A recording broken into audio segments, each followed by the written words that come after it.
Hi, amiga.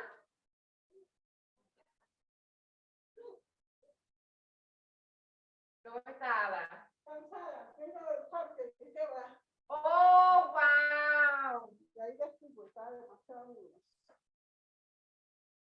Le tocó llevarlos al parque. Sí. Pero qué va, yo estoy desde las 5 con ellos y cuando ya venía se puso brava, está brava. Oh, claro, porque estaban en el parque. Pero ya sabía, ya le había dicho que íbamos para la iglesia. Oh, sí, pero bueno. El parque es el parque. Hi, Brandon. How are you? Good? You're getting so tall. My goodness.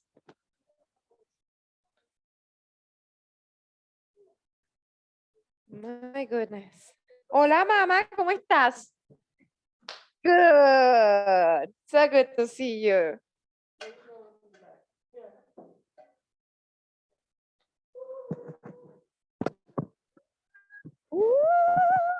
Mira, tienes a Peppa Pig. Ya te vi.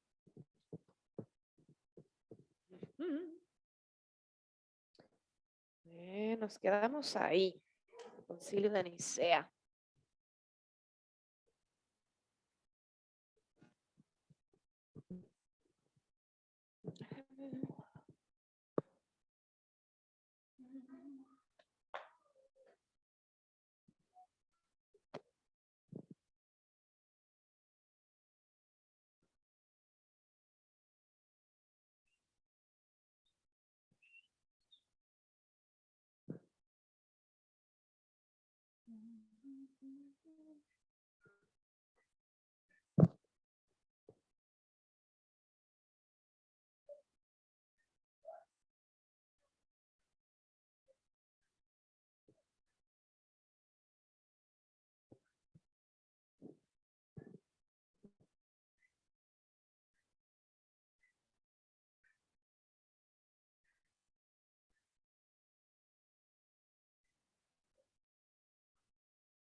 Ay.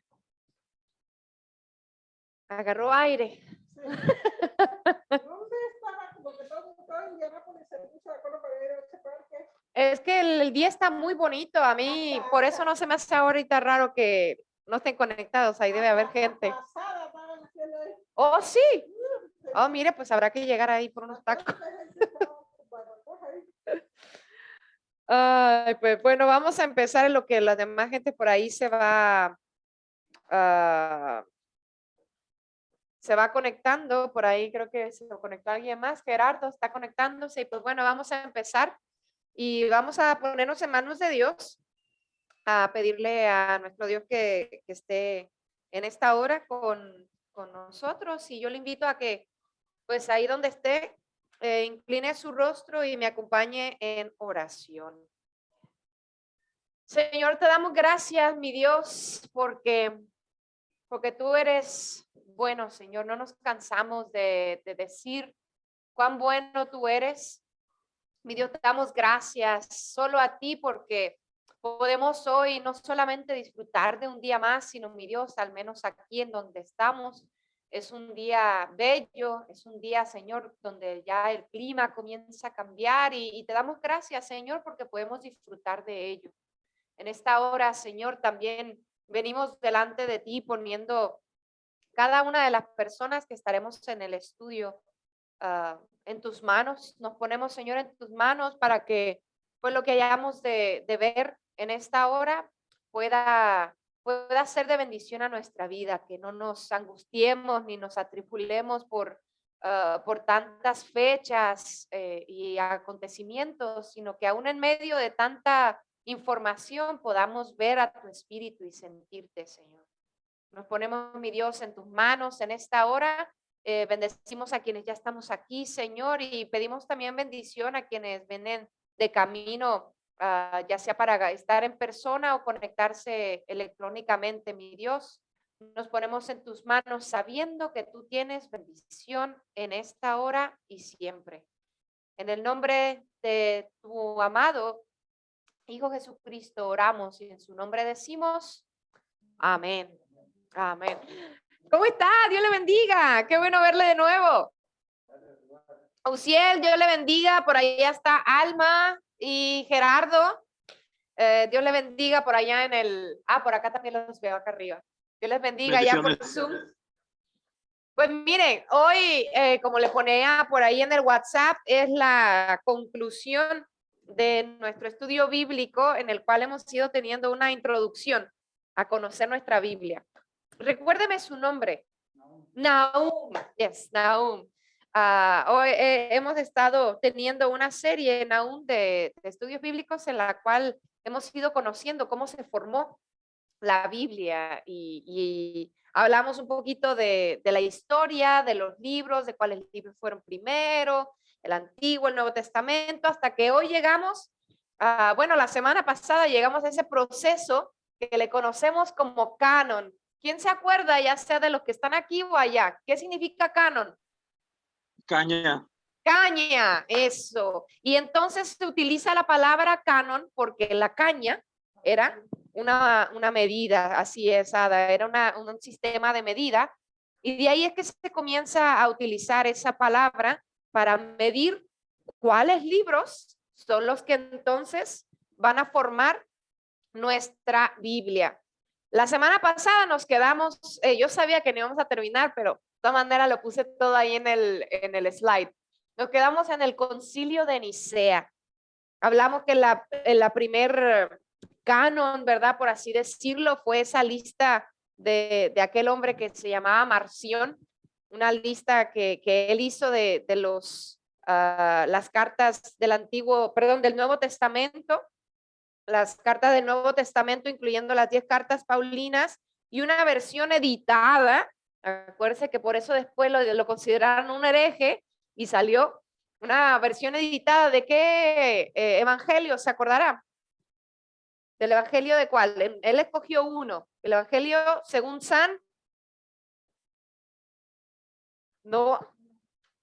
Lucas, el evangelio según San Lucas. Entonces el canon que Marción comienza haciendo la lista del canon, entre comillas, todavía no llamado así, del Nuevo Testamento, incluía 10 cartas paulinas y una versión editada del Evangelio según San Lucas. De ahí pues se convierte en hereje, se dan cuenta que después se le empieza a mezclar, como dijera el pastor Héctor, la gimnasia con la magnesia y empieza a hablar de un montón de cosas y lo sacan de la iglesia. Y al grado que entonces después llegamos al concilio de Nicea. Ahí en el concilio de Nicea fue un concilio, recuerde usted, ecuménico. Por eso hablamos, ¿verdad? Que a veces se nos hace como que el movimiento ecuménico es algo moderno y que quieren meterse en la iglesia. No, es algo que ha existido desde siempre. Y ese concilio sirvió con cuatro cosas. Unirse primero la iglesia en lo que confirmaban juntos, que era la divinidad de Cristo. Después de ahí entonces dice, ok, como ya cada quien estamos en diversos lugares, vamos a ver en qué estamos unidos. Y se unieron en que todas las iglesias, las expresiones distintas del cristianismo, creían en Cristo. Se desarrolla lo que conocemos como el credo de los apóstoles. Se pone la fecha para celebrar ¿qué evento? ¿Se acuerda? La Pascua, el domingo de resurrección, que no se sabía, ¿verdad? Bien cuándo celebrarlo, y es que desde entonces tenemos cómo celebrar la Pascua. ¿Alguien se acuerda cómo dijimos que se celebraba la Pascua? ¿Qué involucraba? El equinoccio de primavera, ¿no? Después del equinoccio de primavera, después de la primera luna llena del equinoccio de primavera, ahí se hace la Pascua. Y entonces se empieza a utilizar esa palabra canon, porque se hacen cánones a los cuales se llaman leyes o doctrinas. Hablamos de unas de esas leyes, ¿verdad? Unas leyes bien interesantes en cuestiones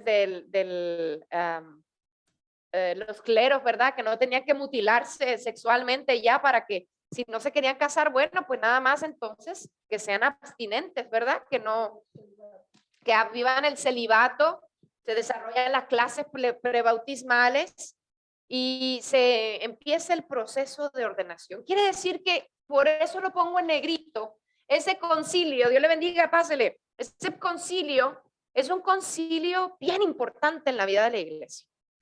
El año 325 fue bien importante y determinante en la vida de la iglesia.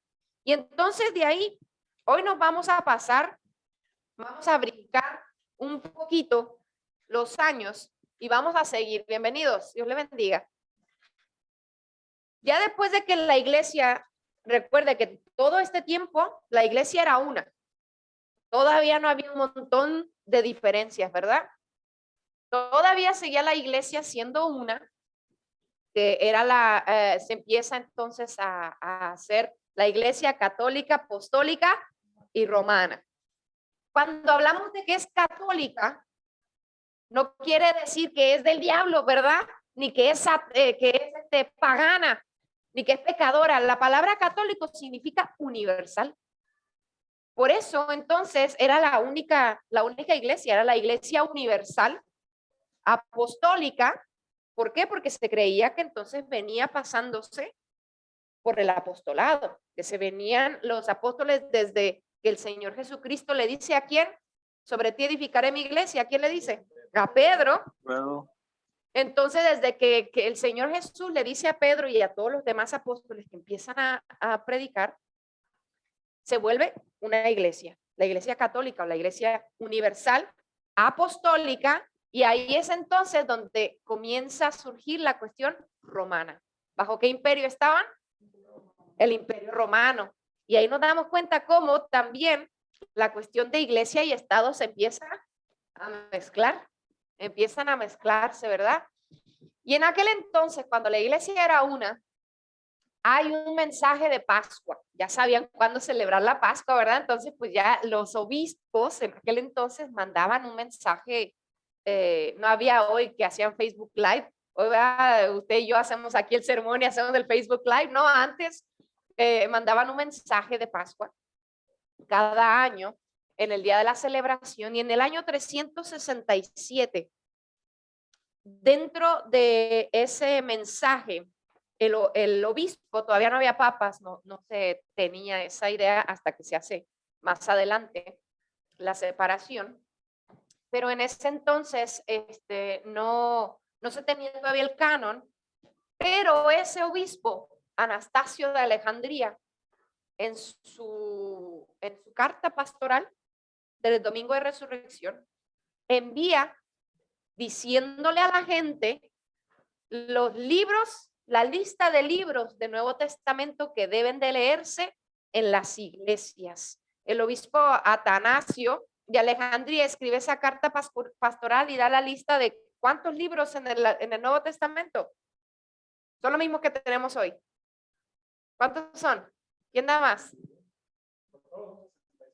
Sí, son 66, pero los del Nuevo, 27. Da la lista de esos 27 libros que hoy son los libros que conforman el Nuevo Testamento, utilizando por primera vez, ahora sí, por primera vez, la palabra canon como palabra para referirse a esa determinación. Diciendo, estos 27 libros son el canon, la referencia, ¿se acuerda? La medida que debe de tenerse en cuenta. ¿Qué año fue entonces? 367. Fue la primera vez que esa palabrita entra y se relaciona en los libros de la Biblia. Ahora, cuando él habla de canon, recuerda, él está hablando todavía no de un proceso. Está hablando simplemente de una referencia, de una medida. Él está diciendo, esta es la referencia de libros, este es el canon de libros que ustedes van a utilizar en las iglesias. Y ese canon entonces no fue fijado todavía por ningún concilio, ninguna iglesia, sino que simplemente fue los libros que eran aceptados por la cabeza de la iglesia. En este caso, ¿verdad? El obispo de Alejandría. Y hasta donde sabemos, pues Anastasio entonces fue el primer líder cristiano que hizo una compilación de los libros del Nuevo Testamento. Así que si usted quiere ponerle, si anda buscando y sabe si va a ser varón y dice, yo quiero ponerle un nombre así importante a mi niño, pues ahí está Atanasio. Atanasio, si quiere ahí, Sandra, ponerle un nombre importante al bebé que viene ahí en camino, Atanasio. Una persona que es a quien le podemos decir el padre, algunos le consideran como el padre del canon del Nuevo Testamento. Ya ve, si quiere que sea importante, a Marcos ya como que le gustó, así que tiene que... Atanasio fue entonces el líder que compila una lista del Nuevo Testamento tal y como usted la tenemos hoy. Fíjense cuántos años hace. Un montón de años atrás. Yo soy mala para las matemáticas, pero que son como 1900 años. No. 900, 2000. Pues no sé, con 1700 años. 1700, sí, 1700 años que desde entonces seguimos con esa lista. Quiere decir que esos libros realmente, ya que empieza el proceso, tienen esa inspiración y tienen ese mensaje que si han podido sobrepasar tantos años, ¿verdad? Siguen siendo importantes y de inspiración bíblica. Ahora viene otra fecha bien importante que hasta también la puse en negrita para que no se les fuera a olvidar. El concilio en Roma. Recuerde que ahorita, en el año después del 367, lo que tenemos es un canon ¿qué? Ay, ya hasta le dio angustia. ¿Un canon de qué? No, del Nuevo Testamento. Es de lo único que hay, el canon del Nuevo Testamento como canon. Teníamos ya la Biblia, entonces sí, Septuaginta, que a mí se me olvida y le pongo quinta por inglés, pero Septuaginta, ¿verdad? O la Biblia de los 70, que hemos estado hablando. agarro aire. Vámonos, entonces, año 382. Viene el concilio de Roma y el Papa, que ahí entonces empieza a mezclar esa palabra, ya sea Papa, antes eran obispos, pero desde el concilio en Roma, el ahora conocido como Papa, antes obispo de Roma, Dámaso I. Otro nombre si quiere ahí. Si anda buscando nombres, vaya a hacer una lista, Sandra. Dámaso I. Él era el obispo durante el concilio. Recuerde que los concilios tenían el objetivo de juntar a todas las expresiones, cristianas para que pudiéramos llegar, ¿verdad?, a un acuerdo. Llega el concilio de Roma en el año 382 y es en ese concilio en el cual se constituye ahora sí por primera vez de forma la base del canon bíblico. No nomás el canon del Nuevo Testamento. En el año 382 se dan cuenta y dicen, bueno, ese Atanasio como que tenía algo de razón cuando utiliza esa palabrita de canon. Así que entonces vamos a empezar a pensar si en lugar de tener nada más un canon del Antiguo Testamento, vamos a checar esa Biblia que ya hay por ahí. ¿En qué idioma se acuerda? Griego. ¿Y cómo se le llamaba ese idioma griego? ¿Con K? Koine. Kakekikoku, el idioma Koine. Entonces ya había esa Biblia, la Biblia Septuaginta, en el idioma griego y dijeron, mira, vamos a juntarnos. Vamos a deliberar qué es esto de la lista que ya tiene Atanasio de Alejandría con esos libros del Antiguo Testamento que le conocemos como la Biblia de los 70. Y esta versión entonces que se ponen juntos, dice, no, mira, ¿sabes qué? Pues vamos a ponerlos juntos y a esto le vamos a llamar canon bíblico. Juntan entonces, porque antes no la tenían así como usted y yo, que tenían la Biblia junta. Tenían por un lado la Biblia Septuaginta y por otro lado la lista, el canon de Atanasio. Entonces tenían dos documentos y dicen, pues mira, en lugar de tener dos documentos y estos dos documentos son los documentos de nuestra fe, vamos a ponerlos juntos como nuestras sagradas escrituras. Y entonces ahí empiezan a juntar y traducen esta versión junta, ¿verdad? Fue traducida. ¿De qué idioma está la Biblia Septuaginta? Del griego. Traducen del griego, del arameo también, porque fueron a los rollos para intentar hacer lo más cercano. Y entonces la traducen a un idioma que es muy parecido al suyo y al mío. Al latín. Ya existía el idioma latín. Y se traduce la lista de Atanasio con la Biblia Septuaginta en un nuevo documento junto. ¿En qué idioma? Latín. ¿En qué año? 382. Esa entonces, esa Biblia es traducida al latín por un señor, ahí le va otro nombre. Ese no está tan extraño. Jerónimo. Jerónimo de Estridón. Si no es el nombre, es el apellido, ¿ah? El segundo nombre, al cabo aquí está un segundo nombre. Por Jerónimo de Estridón, y yo ya le había hablado de esta Biblia, la Biblia que estaba en latín. ¿Usted se acuerda cómo se llamaba? ¿La Biblia qué? Empieza con V o con V de vaca. En latín. Híjole, no ha puesto atención, me está dejando aquí en mal con Nahum, hombre. La Biblia Vulgata. La Biblia Vulgata, y es el mismo obispo Dámaso I, que le pide a este erudito, a esta persona, ¿verdad?, que sabe, a Jerónimo de Estridón, que lo haga en latín. Y ahí entonces se le llama la Biblia Vulgata. La Biblia Vulgata. Así que ya tenemos por ahí algo en el 382.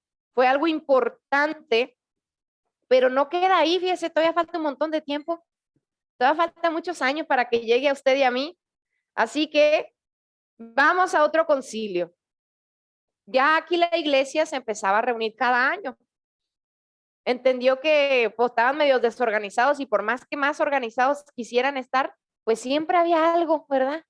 Que organizar o reorganizar. Y entonces se habían ya comenzado a reunir cada año y se empezaban a turnar dónde reunirse. Como las convenciones o las conferencias, ¿verdad? De nuestras iglesias hoy en día, que hay, que ahora vamos a ir a Texas o que vamos a ir a no sé dónde o qué. Y así empezaron a reunirse y ahora tocó en Hipona. Llega entonces el año 393, ya habían pasado casi 10 años. Ya había una Biblia en latín, la Biblia Vulgata. Y en el concilio de Hipona fue un concilio de la iglesia en la cual se reunió en el 393 para decidir nuevamente el canon y revisar esos libros. Y decir, bueno, vamos, ya tenemos un buen tiempo, ya que ahora sí los tenemos todos juntos. Como que hay cosas que no tienen mucho sentido. Como que son más históricos, no entendemos mucho el poder de Dios o el propósito divino al leer estos libros. Son buenos porque nos hablan de los acontecimientos históricos, pero pues no nos dicen mucho del poder divino. Es como, por ejemplo, si quisiéramos incluir en acontecimientos históricos lo que estaba pasando en las comunidades mayas al mismo tiempo en la Biblia. Son acontecimientos históricos que estaban sucediendo al mismo tiempo y a la par. ¿Hablan de nuestra fe? No. Y porque son acontecimientos históricos, ¿hay que incluirlos? No. Entonces empieza esta deliberación. Acuérdese que ellos ni tenían idea de las actividades mayas, ¿verdad? Pero yo le pongo esa idea para que usted lo tenga al mismo nivel. Ellos creían que el mundo, por eso cuando Jesús les dice, y me seréis testigos en Jerusalén, Judea, Samaria y hasta el confín del mundo, ellos creían que el Medio Oriente era el mundo. No tenían ni idea, ¿verdad? Que había todavía más para los lados. Y es en Hipona, en ese año en el que entonces se empiezan a dar cuenta de que esos libros, que ya no eran 39 libros, eran 46 los que traía la Biblia Septuaginta, ¿se acuerda? Tenía lo que hoy conocemos como los libros apócrifos o deuterocanónicos. Y esos libros entonces como que empiezan ahí a darse cuenta que no saben qué hacer con ellos y entonces los ponen en una sección especial. Los ponen en una sección especial y dicen, estos son libros deuterocanónicos. O sea, ya hubo un canon que se hizo, ¿se acuerda del canon en el 382?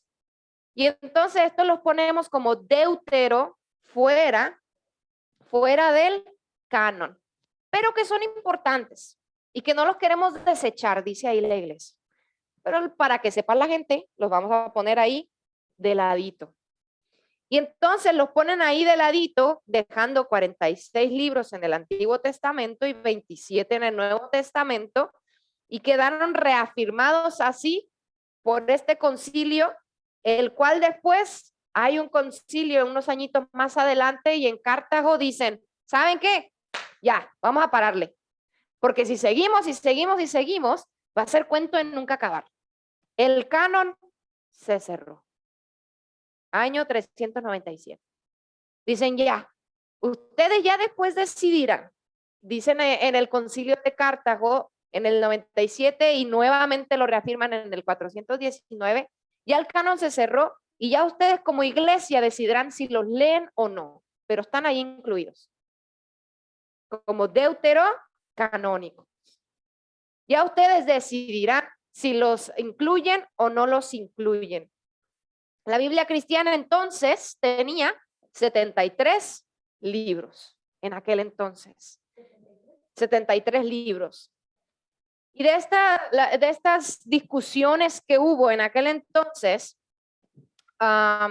Eran las dudas que yo le decía generadas a la inclusión de estos libros deuterocanónicos y fueron, de hecho, guiadas para saber junto con los judíos y decir, bueno, si los judíos también están utilizando o no utilizando estos libros, ¿cómo se diferencia nuestra fe? ¿Qué hay de diferencia entre los libros judíos y los libros nuestros? Si hay o no hay. Por eso es que le digo, es bien importante si usted quiere, como parte de su propia biblioteca, nomás por curiosidad, tenga por ahí distintas Biblias, que la Biblia hebrea, la Biblia Vulgata, si la puede conseguir, ¿verdad? La puede conseguir, no como la antigua, pero una copia de la antigua, y para que usted vea y se dé cuenta las diferencias que hay. Pero ya en el 4:19, la iglesia dijo, se acabó. Porque como yo les digo, la Biblia dice que donde 2 o 3 están reunidos, ahí está Dios, ¿verdad? Pero yo creo que más bien en la iglesia, donde están 2 o 3, ahí hay problemas. Donde están 2 o 3 reunidos en el nombre del Señor, ahí hay discusión. Entonces la iglesia dijo, ¿saben qué? Vámonos a pararle, y ahí se cierra. Se conoce ese concilio de Cartago como el concilio en el que se cerró el canon. Paz. Se decide y dice, ¿sabe qué? Ya, ahí terminamos. Y después de ese concilio ocurre algo importante, años después, siglos. La iglesia seguía siendo una, pero por lo mismo, como entonces los concilios dijeron, ya se cerró, pues hubo iglesias que como que decían, a nosotros de verdad que no nos gusta cómo está acomodado los libros de la Biblia. No, a nosotros como que no nos gusta ni siquiera que estén incluidos esos libros. Y entonces es ahí donde se genera la gran división. La división de la iglesia, entonces, desde que era católica o universal, apostólica y romana, deja de ser universal, ya no es una. Y la iglesia entonces se divide, por lo menos, la iglesia cristiana se divide en 2. Que es aquella que yo les dije, ya le mandé un correo ¿cómo le llaman ellos? Priest, que sería padre de la Iglesia Ortodoxa del Este, para decirle que si podemos ir a visitarla este verano. Pero entonces se divide en la Iglesia Ortodoxa del Este, o que es del Oriente, y la católica, la occidental. Ahí se divide la iglesia y en ese momento la iglesia deja de ser solamente una. Y usted recordará, ay, no lo traigo aquí, vamos a ver. Es que si lo doy para atrás luego se va a ir de uno por uno. Vamos a ver, ¿dónde está? Aquí están los libros. Mire, ¿se acuerda? Entonces ahí, en ese periodo, de esos libros que se escribieron, ahí yo le puse, cuando hablamos del periodo intertestamental, qué libros están en la Biblia ortodoxa del Este y en la Biblia entonces católica.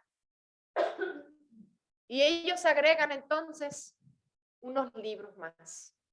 Se dan cuenta y dicen, no, es que además de los salmos, no agregan un libro y dicen, es que hay otro. Mira, está el postdata, ¿verdad?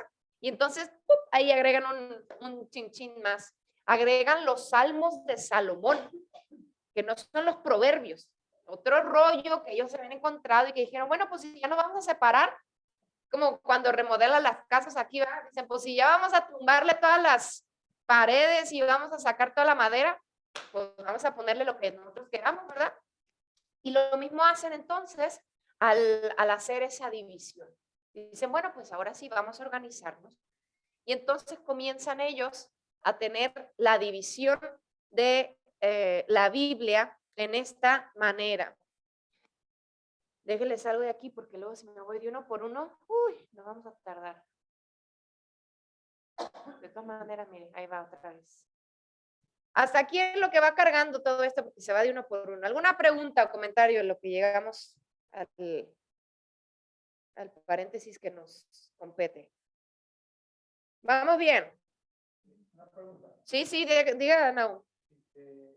Esos libros, digamos, por decir el libro de Jeremías, que están en Acción estaba leyendo Ajá. de Nehemías, sí tienen, sí, por ejemplo, sí hay cierta escritura que tiene, como quien dice, se le adjudica a ellos que alguien lo escribió, como por decir el de Jeremías, ¿hay uno o son varios los escritores sobre cada libro? Eso es parte de la duda que había, porque entonces cuando sucede, y ahorita ya no me acuerdo, pero había, por ejemplo, también de Esdras, segundo libro de Esdras, y nosotros nomás en nuestra Biblia tenemos un libro. Entonces, dentro del proceso del canon, cuando entonces ellos dicen, vamos a ver y determinar su veracidad, su autoría y la inspiración. Recuerden cuando le dije al principio, esas eran las tres. Veracidad, ¿qué tan cierto es esto? Su autoría, ¿quién lo escribió? Y si esa autoría refleja lo mismo, va en concordancia, ya eso cuestiones también no solamente de la iglesia, ahí se involucraron también pues arqueólogos en aquel entonces, no tan avanzados como los tenemos hoy en día, que pueden determinar que si los rollos eran de la misma medida y tiempo y demás, y la inspiración, el mensaje. Entonces había rollos que lo más seguro, aunque decían libro de Nehemías o de Jeremías, que era el que usted decía, era discípulos o estudiantes que por querer adjudicarle a su maestro o a su líder, ponían que era el libro de, es como si yo estudiara piano con Miriam y mis notas pudiera piano con Miriam. Entonces, si en algún momento ven mis notas, ¿de quién van a pensar que son las notas? De Miriam. Aunque eran mías, yo las tomé, pero como yo le puse ahí notas de Miriam, pues van a pensar que son las notas de Miriam. Okay, otra pregunta. ¿Sí? Ese es para usted. A ver. El libro de Jeremías, Ajá. ¿es poético, es histórico, es deuterocanónico? El libro de Jeremías es histórico, es profético, es poético y es canónico. Está dentro del canon. Yo lo considero, si usted abre. No, pero este libro es deuterocanónico. Oh, no, para mí, como hemos estado diciendo, yo vivo con el canon. Lo que yo les decía en su momento en algunas clases anteriores, que de hecho las puede ver también ahí en YouTube si las quiere, se quiere aventar la serie. Sí, yo se lo doy ahora, sí, cuando terminemos. Usted puede ver todas las clases en YouTube, están ahí.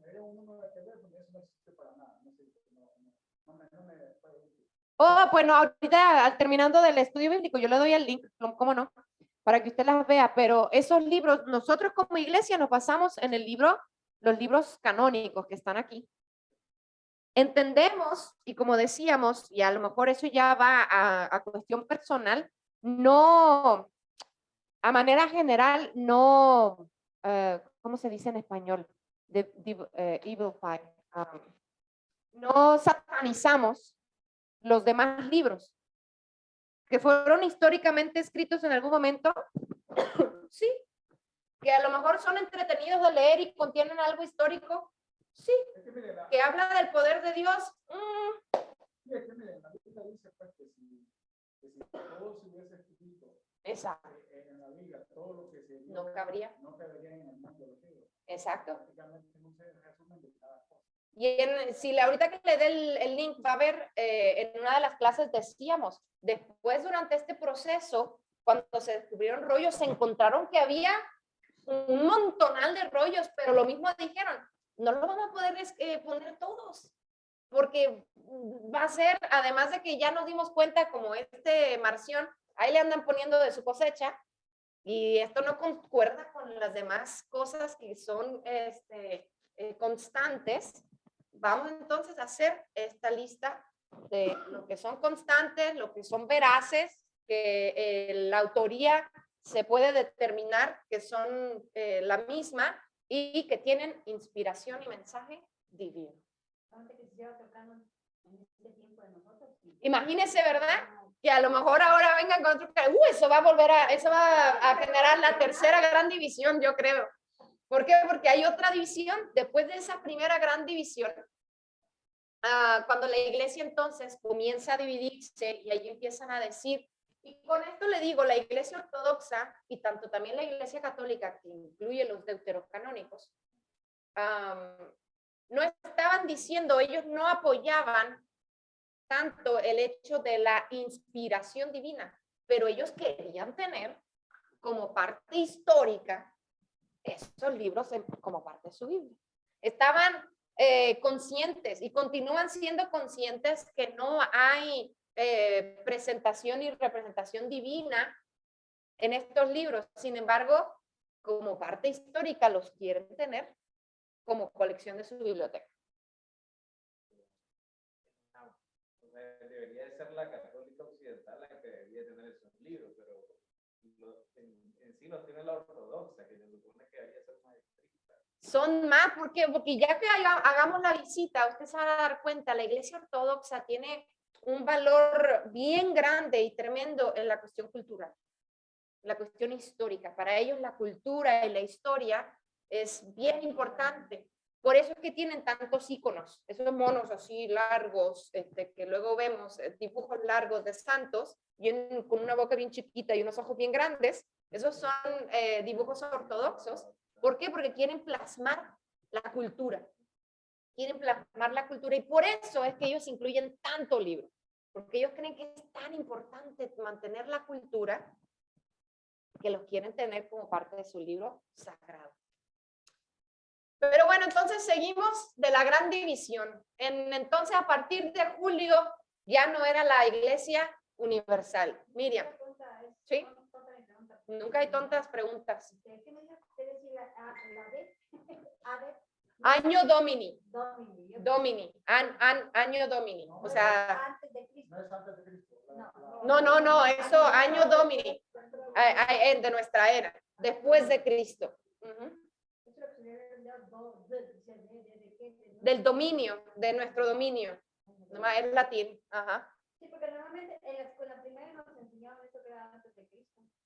Y luego dice antes de Cristo y después de Cristo, y como está el debate de que, bueno, no debate, la realidad de que Cristo no nació realmente en el año 0, históricamente, entonces por eso dicen, pues entonces realmente no es antes de Cristo, porque si fuera antes de Cristo viviríamos 3 años. ¿Sí?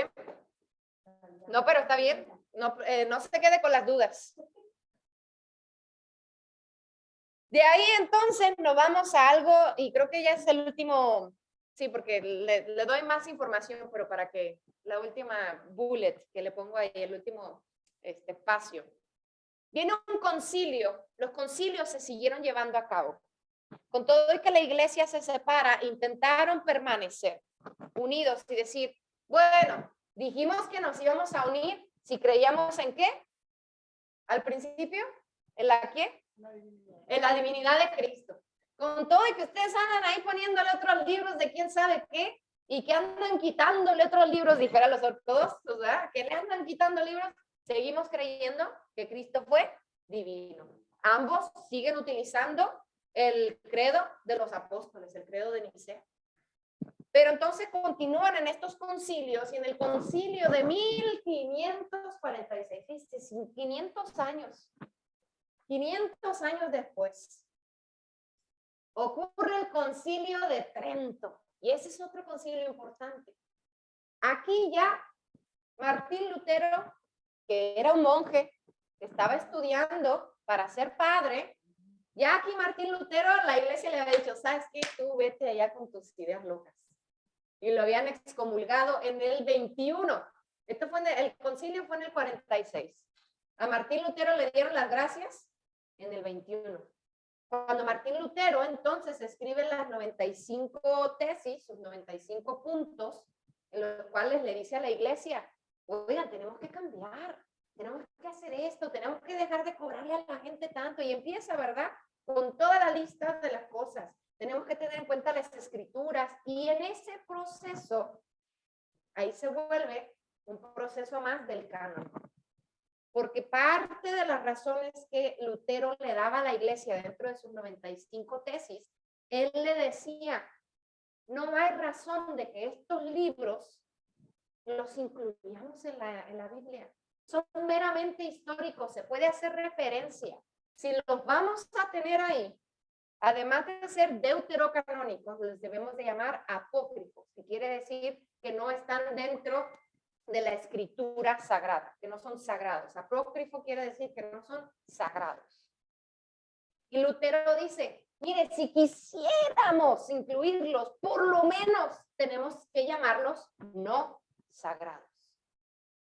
Y pues ahí entonces, en todas las 95 cosas que Martín Lutero quería, la iglesia primero en el 21, antes del 21, en el 20, cuando él hace su requisición, la iglesia le dice, no, mi chavo, sabes que no. Y como él entonces, además de que le dicen que no, él entonces dice, no, yo le tengo que dejar saber a la iglesia. Y es ahí cuando se empieza a desatar la reforma protestante, cuando él le dicen que no, dice, pues, y además le dijeron, no, y ya no andes levantando las aguas. Cállate ya, déjalo ahí. Y él dice, ¿cómo que no? Espérate, y agarró sus 95 tesis, ¿y qué fue lo que hizo? Las empezó a clavar, o sea, hizo un tweet hoy en día, ¿verdad? Mandó un tweet y retuiteó o se fue en Facebook Live y lo puso para que Raimundo y todo el mundo las viera. Empezó a poner las 95 tesis y por eso es que al año siguiente le dice a la iglesia, ¿sabes qué? Además de que no te vamos a ordenar, te vamos a sacar de la iglesia, excomulgar, porque eso no se puede hacer. Entonces ya Martín Lutero estaba excomulgado, pero aún así, como era el concilio, ¿verdad? Y él creía en la divinidad de Cristo, pues él podía participar. Él podía participar porque el concilio era ecuménico. Y la única requisición era que creyeran que Cristo era divino. Así que, así como en la iglesia sucede a fin de año, las personas pueden votar y pueden traer cosas, la iglesia en la reunión de fin de año, pueden votar y poner una moción y demás, pues él va y pone una moción. Dice, pues miren, no me hicieron caso, ya mandé y distribuí después de 25 años, pues vuelvo y repito, dijo él. Yo quiero que la Biblia, si va a tener esos libros, tenga el título de libros apócrifos. Son libros no sagrados. Y en el concilio, en ese concilio, en el concilio de Trento, es cuando se forma el concilio, se le conoce como el concilio Contrarreforma. Que ya ahí Martín Lutero, después, no creo que Martín Lutero fue el primero que empieza a reformar la iglesia. Ya había otros adelante de él, Juan Calvino, John Calvin, se me olvida el nombre de Zwingli, es un nombre irlandés. Pero Zwingli se escribe con W, Zwingli con Z. Ellos habían comenzado y Martín Lutero por eso es que tenía también, sabía, pues estaba al tanto.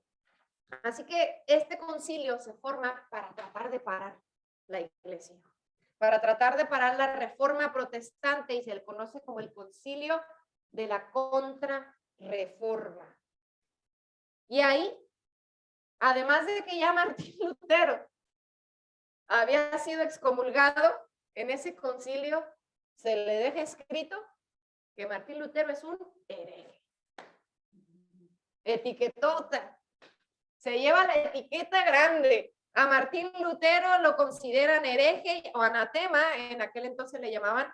Y entonces, después de esto, grupos se comienzan a hacer sentido de lo que Lutero, junto con Calvino, y con Zwingli empiezan a darse cuenta de que la Biblia no necesita, como libro sagrado, como el que usted y yo tenemos, la Biblia no necesita tener esos libros. Que si lo quiere leer, como yo le decía, léalo. Son bien interesantes, uno aprende históricamente, pero no necesita tenerlo y no se tiene que predicar, porque ¿qué voy a predicar yo de la reforma, de la revolución industrial? Pues, ¿qué le predico de la revolución industrial o de la Primera Guerra Mundial o del Hiroshima y Nagasaki? Lo mismo, por ponerle esos ejemplos más actuales, lo mismo decía Lutero. ¿De qué vamos a predicar? ¿De una revuelta macabea? No tiene sentido. ¿Existió? Sí. Y entonces las reformas continúan de manera durante todo el siglo XVI. Cuando hablamos en octubre, ¿verdad? Se celebra la Reforma Protestante y se le llama así la Reforma. Sin embargo, son más de una. Se cree, ¿verdad?, que es Lutero, pero fue, le digo, por lo menos los tres iniciales, que se me está olvidando el nombre del otro. Si usted, los que están por allá o aquí, lo googlea. Lutero, Calvino y Zwingli, que se escribe, se me olvidó su primer nombre, pero es Z-W-I-N-G-L-I.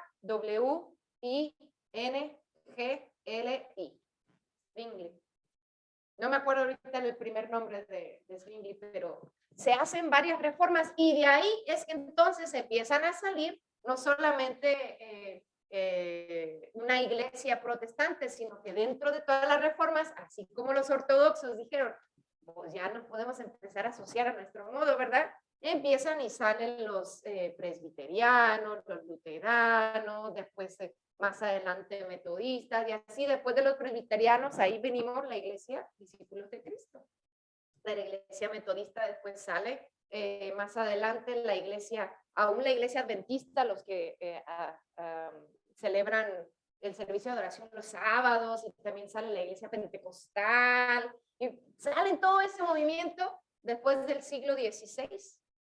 Y ahí entonces, a partir de ese momento, es que usted y yo tenemos la Biblia como la tenemos nosotros. Una de las cosas que hace Martín Lutero, cuando todavía tenía los recursos en el seminario y no lo habían sacado, es que lo que él hace, manda a imprimir una Biblia como él quería que existiera sin los libros apócrifos.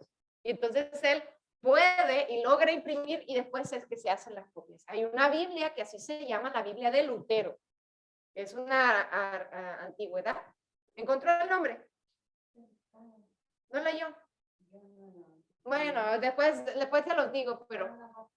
Sí, son los anabaptistas, sí, ajá.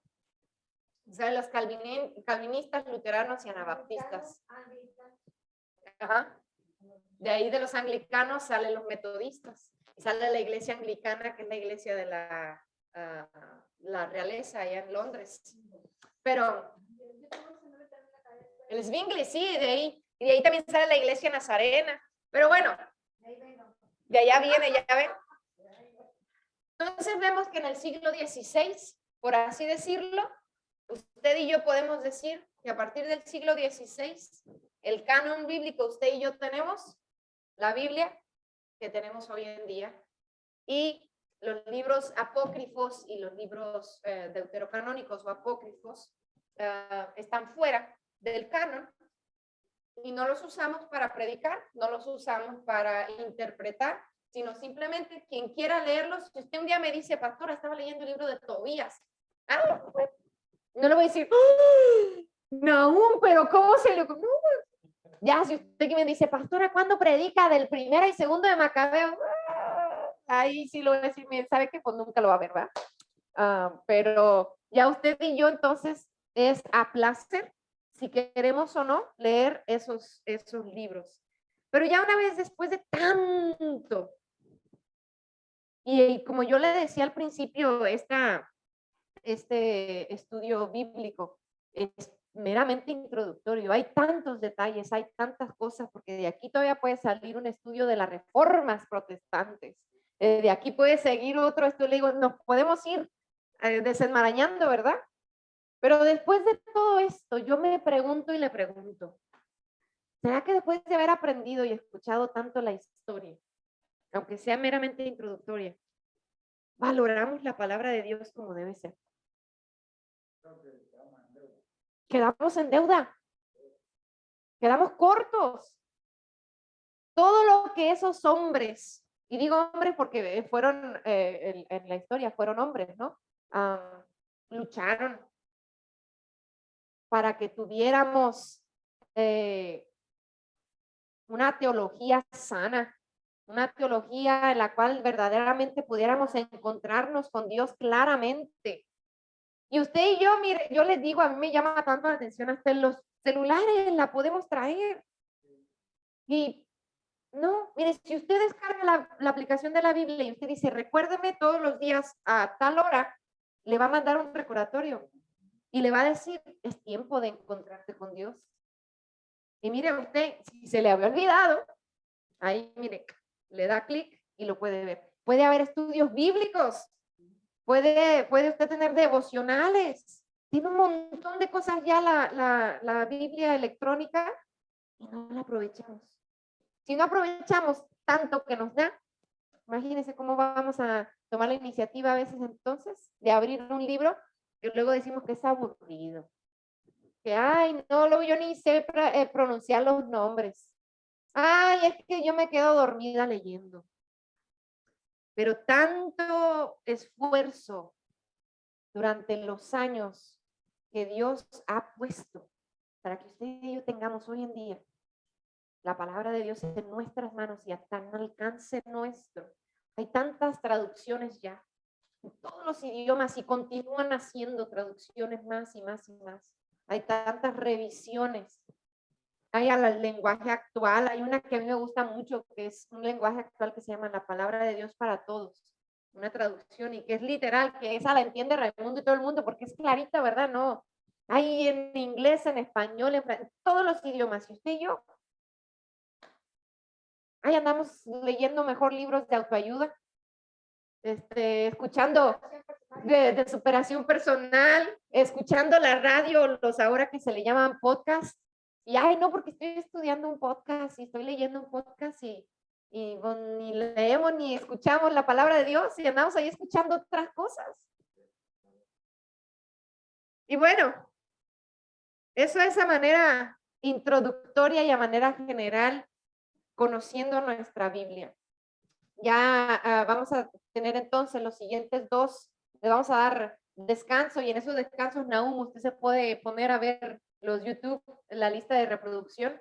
Le vamos a dar para que le dé descanso a su cerebro de toda la información, vaya de nuevo a sus notas y las cheque y las compare y se encuentre usted con la palabra de Dios, porque entonces regresando en abril vamos a comenzar el estudio de cómo, no solamente habíamos hecho uno de cómo estudiar la Biblia para dar un estudio bíblico, pero vamos a ir empezando a cómo yo puedo interpretarla para la hora que yo les decía, en algún momento a algunos de ustedes les va a tocar y van a compartir. Mira, dice Marcos, ay, también la vamos a poner usted si usted quiere, Marcos, pero vamos a ponerla a interpretar, ¿verdad?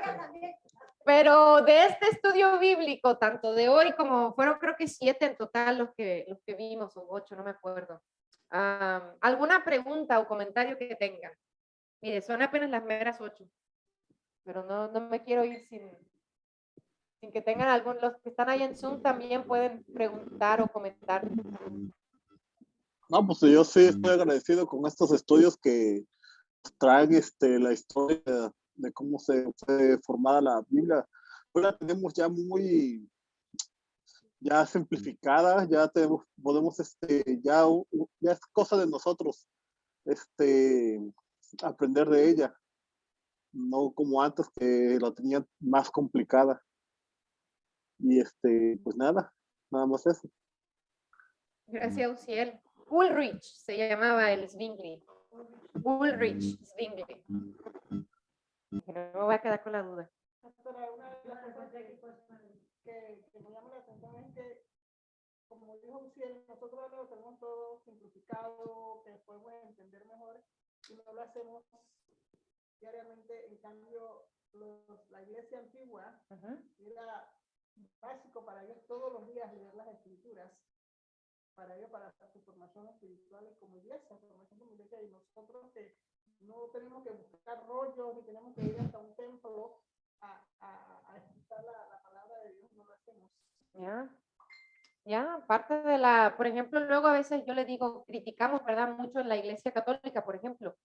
La iglesia católica tiene lecturas diarias. Y la gente va a misa, si quieren ir a misa diariamente, mi abuela era una de ellas hasta que ya no pudo, ¿verdad? Pero iban a misa y diariamente era diferente la lectura y dependiendo del padre, había padres que dormían, ¿verdad? Pero otros padres que la interpretación daba mensaje. Y usted y yo, venir los domingos, si quiere ahora conectarse. ya puede conectarse y estar viendo la iglesia desde donde esté. Y ni aún así a veces llegamos tarde. Y yo digo, a ver, pero ¿cómo le vamos a hacer? No, pero por internet, ¿cómo van a llegar tarde por internet? Si quieren, así vean personas y dice, pues hubo tráfico o lo que sea, pero ponemos cada pretexto. Cada pretexto. No, perdón, no era pedrada, de verdad. Que sabe que yo hablo directo. Iba a decir algo por acá, Sandra o Marcos. Lo Pues, mismo. que parte del atraso de ella fue por también nosotros. No. No, yo hablo a la hora de, por ejemplo, el sermón. O sea, la gente, Yo digo que pueden venir los años que vengan, no sé cuánta vida me va a dar Dios, pero yo nunca me voy a acomodar a eso virtual. No, para mí, eso de iglesia virtual a mí no va. no le gusta, sí. Es más, ¿sabe qué? Aceptaría más bien que alguien me llame por teléfono y lo vea. Ajá. A A estar en el internet. Luego uno se distrae, ¿verdad? Yo eso, para mí eso, ¿sabe qué? Mejor me pongo a ver fútbol. ¿Verdad? Pero sí, Mejor venir aquí porque está en la casa. Y como le voy a decir, le doy comercial, y si viene, siéntese adelante para que no se distraiga con todos los que entran y salen, pero bueno. Muy diferente a hace 500 años, 700 años, porque no había tanta distracción como hay hoy. Incluso si tú estás viendo, leyendo la Biblia en la Biblia, llega un mensaje o llega un anuncio o algo.